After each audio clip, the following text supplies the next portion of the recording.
Lord Captain. A noble aspiration, Lord Captain. I am ready to acquaint. This is...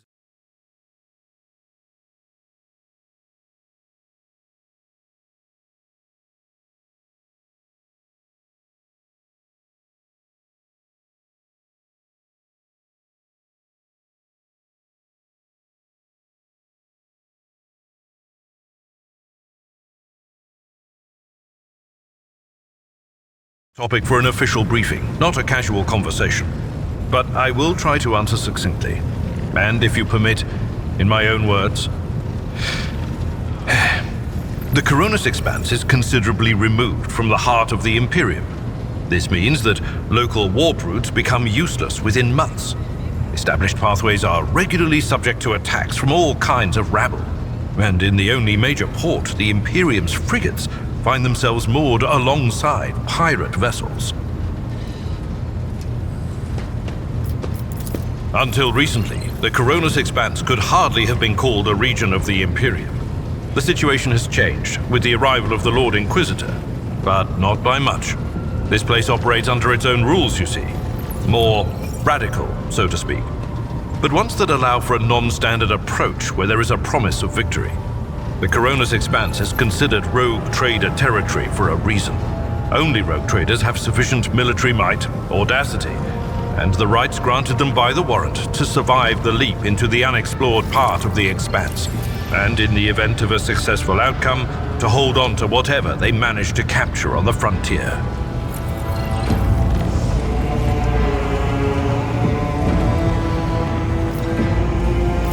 In the first instance, you should treat official representatives of the Imperium with respect. The Expanse may be on the fringes, but it still numbers among the territories of the Golden Throne. The arrival of the Lord Inquisitor has turned the Coronis Expanse into a less wild and uncontrolled region, to the regret of some individuals who had grown inured to the local lawlessness. Rogue traders such as yourself are also servants of the Imperium. They have been accorded special rights and powers. They wield immense authority within their territory, and they enjoy absolute respect in other parts of the Expanse. The most powerful of them are Caligos Winterscale and Incendia Bastal Chorda. Tread carefully when dealing with either of them. If we are to speak of unclaimed territory, which is what Footfall is, among the scum that dwells on that handful of asteroids, there are 3 factions that wield considerable influence in the sector. The first is the Kazbala Commission, organized crime in its most primitive form. It holds sway over the Liege of Footfall and has links to rogue trader Winterscale. The second faction is an offshoot of our shining ecclesiarchy, followers of St. Drusus. They are actively building their forces and hold influence over rogue trader Chorda. And finally, the third faction, the Explorators, a wing of the Adeptus Mechanicus. They are willing to die and kill for the secrets of the ancient technological heresies that are hidden among the stars of the Coronis Expanse. You know, Lord Captain, I am no admirer of fine art. But when we next find ourselves in a civilized port, with time to spare, I will promptly find an artist and commission a portrait of the individual to whom you refer, with a hole between the eyes. Conrad Voigtveer. That he committed his treachery and escaped with his life was an unforgivable oversight. We both served Lord Captain Theodora for many years, and we never saw eye to eye. He was brash. He was never afraid of assuming responsibility, and he willingly took on difficult tasks. I am loath to admit it, but the Von Valancius Protectorate continues to reap the fruits of his labors to this day. His service always garnered my respect. But everything else about him made me want to wring the neck of that two-faced snake. If you are taking comfort in the thought that we will hear no more of Conrad, prepare to be disappointed. You thwarted his plans, his meticulously plotted and nurtured treachery. He is sure to attempt to strike at you, and he will use his contacts and knowledge of the Protectorate to do so. The only question, Lord Captain, is whether you will be able to anticipate his next steps. As you wish, Lord Captain. As you wish, Lord Captain. What would you like to know? I used to be an officer in the Navis Imperialis. No, I used to be is not quite right. It was not simply a job. It was my calling, the essence of my life. I was proud to serve Lord Captain Theodora, but in my heart and mind, I am still an officer of the Imperium. I met Lord Captain Theodora on a mission where the Imperial Navy was providing reinforcement to the rogue traders' army on one of the frontier worlds. Our acquaintance was not easy. Working with people outside the Navy hierarchy has never been my strong suit. It was to my great surprise then that after the mission's completion, I received a referral to leave my service in the Navy and join the rogue traders' personal council. It was a difficult choice for me, but I saw in the offer a chance to serve the interests of humanity even more effectively than in the Navis Imperialis. You do not need me to tell you just how remarkable a person Lord Captain Theodora was. I recognized her at once as a true leader and formidable creative force, one who had built a protectorate amidst the dangers and wildness of the Expanse.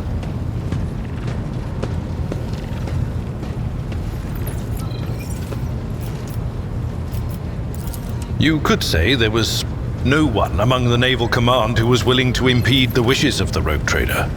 To do so would be to risk their own position and their relationship with Theodora.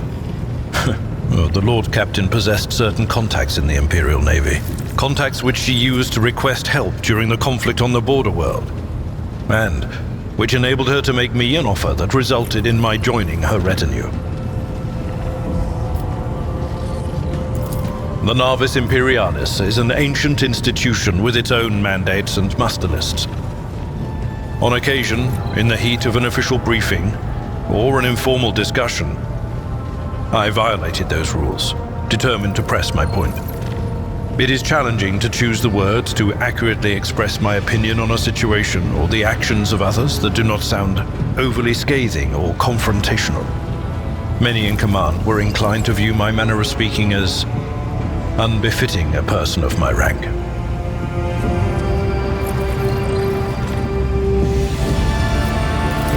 What? Lord Captain, any allegations of improper feelings or unsanctioned relations are utterly baseless and bordering on the insulting. Utterly baseless.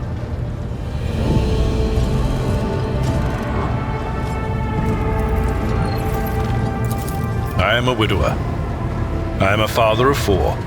And if my information is not outdated, a grandfather of 11. My family lives on Dargonus. None of my children express any eagerness or aptitude for serving aboard ship, and I would hardly have insisted that they follow in my footsteps. Of course. I thank you for the honor, but I must decline. As a former military officer, I believe in the importance of order in all things, including the chain of command. You are the Lord Captain, my direct superior. I am not prepared to address you in any way other than as regulation dictates. Lord Captain.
rogue trader.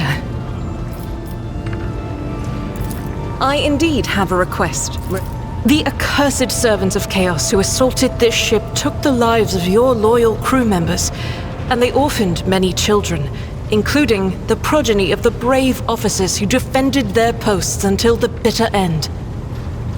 I don't know what customary practices there are for cases like this in Von Valancia's territory, but in the world I'm familiar with, the children of such brave souls could expect to receive some special consideration. Perhaps the rogue trader could meet with the orphans? These children are the future of your crew, and one day, they too will have to stand against evil and heresy as their parents did. By meeting them, by speaking the right words to them, you will honor the memory of the fallen heroes and light the way to heroes in the making. They will always remember the day they met the rogue trader. Besides, it will bolster the orphans' spirits, help them recover from their loss, which can be hard for someone so young.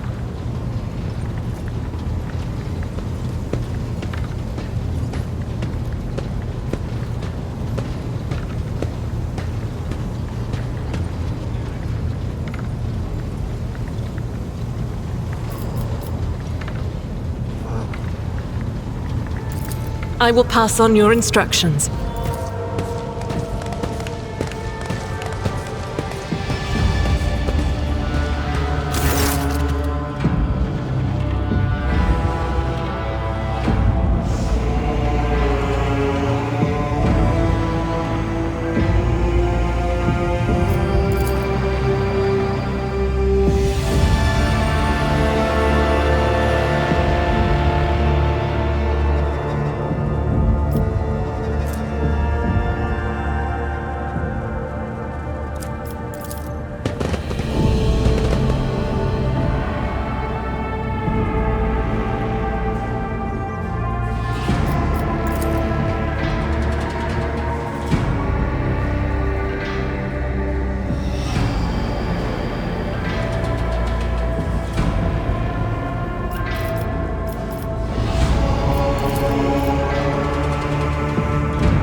I first came here when I found myself in need of passage from Footfall to a remote planet.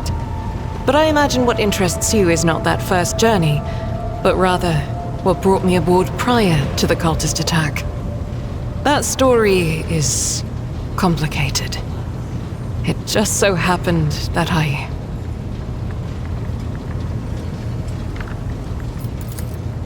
made a mistake. In a moment of laxity, I was ambushed by the accursed followers of the archenemy. I was badly wounded. Lady Theodora came to my aid and brought me aboard her ship, where crew attended to me in my weakened state. It all happened not too long ago. I had barely recovered from my wounds when the cultists struck. Truly, the servants of evil know no rest. There is no place where we can be safe from their machinations.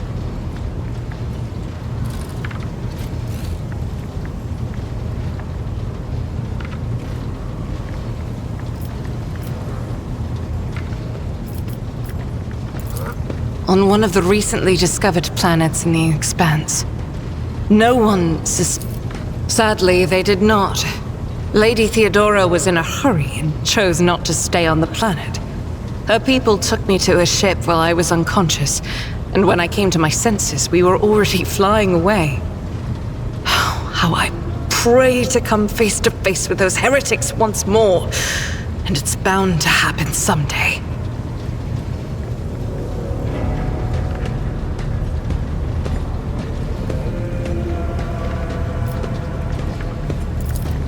It happens even to the best of us. My mistakes are my burden to bear. I'll find a way to atone for them.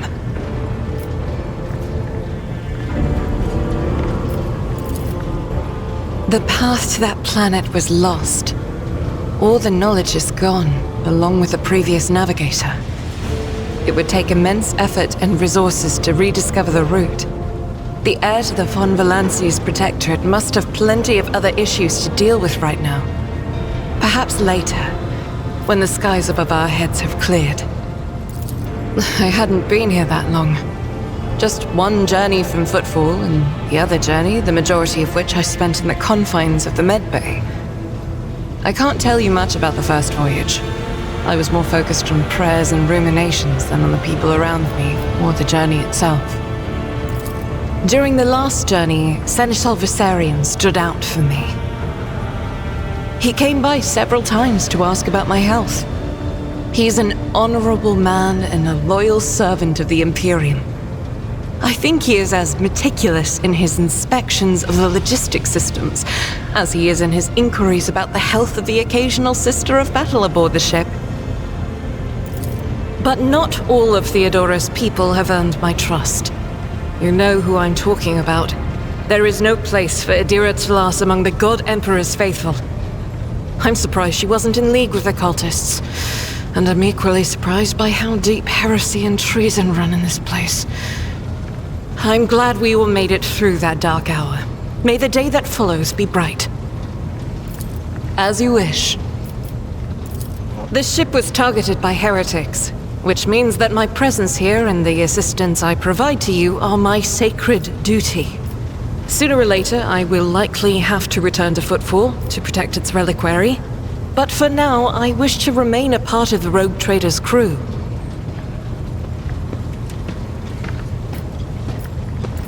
Those are very courteous words, Rogue Trader. Thank you, both for your words and your hospitality. About me. I am the Emperor's daughter and his servant. What else is there to tell about me?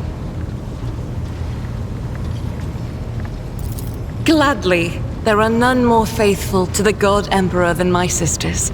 We fight against his enemies by the will of the Holy Ecclesiarchy. I beg your pardon, Rogue Trader.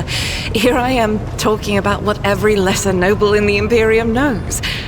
So what exactly are you interested in hearing about? Once I had completed my novitiate, I was sent to the Calixian branch of the Order of Our Martyred Lady, assigned to the Orders Pronatus. The Order's mission is vital and noble. The Sisters Pronatus protect great relics of the Imperium. We guard them, preserve them, escort them when they are brought onto the battlefield or presented for pilgrims to venerate. And we seek out the relics that have been lost. Neither a coven of heretics nor the most wicked death world can deter Sisters Pronatus when their goal is to return a piece of the great legacy of the Imperium into the hands of the faithful. Don't let the name deceive you. The Order's militant trains Sisters to march onto the battlefield as an army. That does not make Sisters who belong to the non-militant orders timid and helpless. Both the solace-bringing Sisters Hospitaller and the enlightened Sisters Dialogus know how to greet enemies of humanity. Their dialogue with heretics is usually quite short, with the last word being a bolter discharge.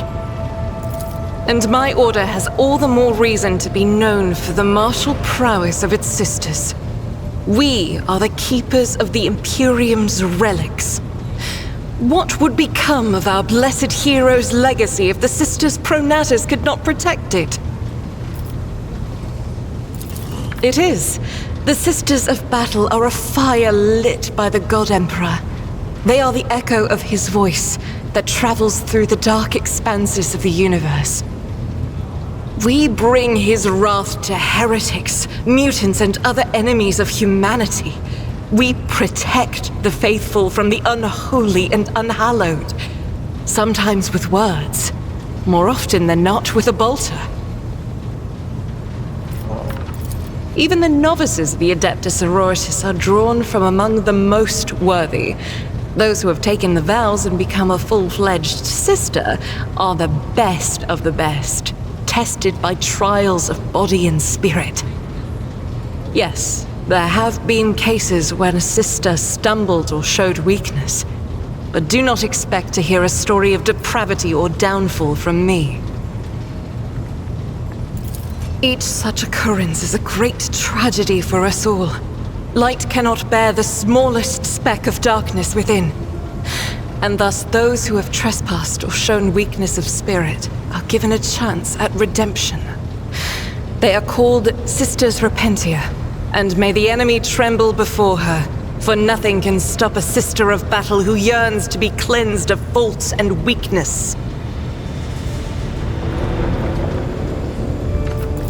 Wearing nothing but robes, no armor, eviscerator in hand, those sisters who have once faltered find repentance on the battlefield.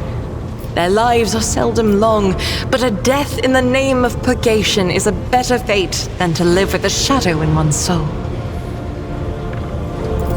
The Order sent me to Footfall. My undertaking was to assist the local priesthood of Drusians in caring for a sacred reliquary that had been there since the time of Parson Mr. Wayne, the station's founder. None that I'm aware of, but the Sisterhood's orders are many, and can operate independently of one another, sending their sisters wherever their presence is needed as deemed by the ecclesiarchy. Perhaps somewhere in the Lord Inquisitor's retinue, may his path be blessed, my sisters perform their duty as we speak. I wish it were so. Even a single evening spent in joint prayer and training would bring me joy. Should any more arise, keeping them to yourself would be imprudent. It is a virtue to take an interest in holiness.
talking about, Lord Captain?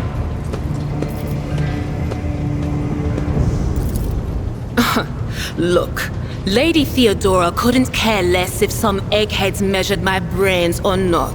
It's not about the seal on your forehead, get it? It's about what's in your gut, if it's rotten or not. My gut's stronger than the adamantine on this here ship, and my implants are better than the ones they put in you on your Terra. If they weren't, I wouldn't have lived as long as I have. Lyra, an outlying world in the Heathen Stars region.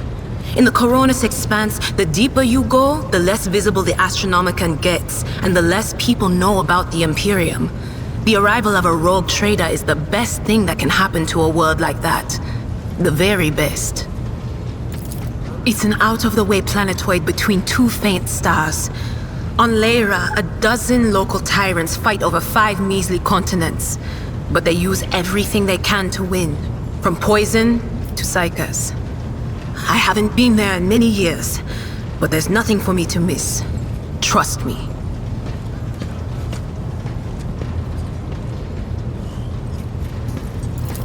But here on the ship is a different story altogether. I saw more wonders in my first year serving Lady von Valancius than I'd seen in my whole life on Lyra. Like my first journey through the warp, I was in bed for 3 days. I felt like supernovas were exploding in my head. I only found out later that I'd gotten off easy. Just through the bulkhead in the bay next to mine, a whole team turned into... Look at me rambling on, Lord Captain. Pay no attention. It wasn't like it was a very fun trip, Lord Captain. But look, if you want to be entertained, I'm the woman for the job. I'll entertain you with one of the stories from my collection, no problem. But if you want to hear about the time I melted everyone in the bay next door, well, I just don't really want to go into the details on that one, all right? Oh, I embroidered wall hangings in honor of our national heroes. I did the same thing I do here, Lord Captain. Divining. Our rulers prized the ability to see into the future. Every psyker that could be found was worth a small fortune on Lyra. There's no such thing as a peaceful life on Lyra. People like me were especially sought after. They'd pick psychers up wherever they found them, buy kids off their parents, even just abduct them. Take me for instance. I got taken from my street gang. The older kids sold me when they noticed there was something off about me. The ruling dynasties had schools where they trained us and beat us black and blue. And then they packed us off to serve. Some of us held on for a long time, but others didn't last. Not everyone's as smart and talented as me, you know. Some people crossed the line and were out of commission before their time.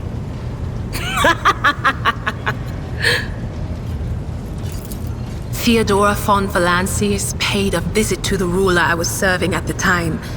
I don't know what the visit was for, and it's no business of mine anyway. I can still remember the way the voices in my head changed when I looked at her. They were practically screaming. She had so much behind her, and plenty ahead of her too. And as I gawped at her, all of a sudden I heard a whisper. A hint, a suggestion, nothing more. But I know the difference between idle chatter and a real threat. I seized my chance and approached Theodora. I managed to whisper a couple of words in her ear before the wardens dragged me away. They beat me and locked me up. No wonder. It wasn't my place to converse with outsiders. And then, Theodora's people came for me. They broke down the wall, butchered their guards. Also, I could tell them my warning in full. So I said the rest, but I didn't want to go back to my old life. And so I entered the service of the von Valancius dynasty. A few times. Not many. And if I think about it, why would I want to? I've got everything I need here. All the whispers I hear are familiar ones. They almost feel like family. And if I want to hear about the nightmares off the ship, I can, after some Amisec. But don't go getting the wrong idea. If I have to, I'll follow you to the edge of the galaxy. Of course, Lord Captain.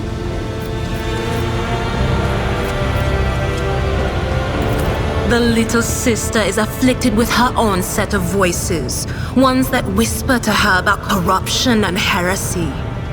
The silly girl doesn't realize that if she wants to find the source, she needs to start by looking in her own head.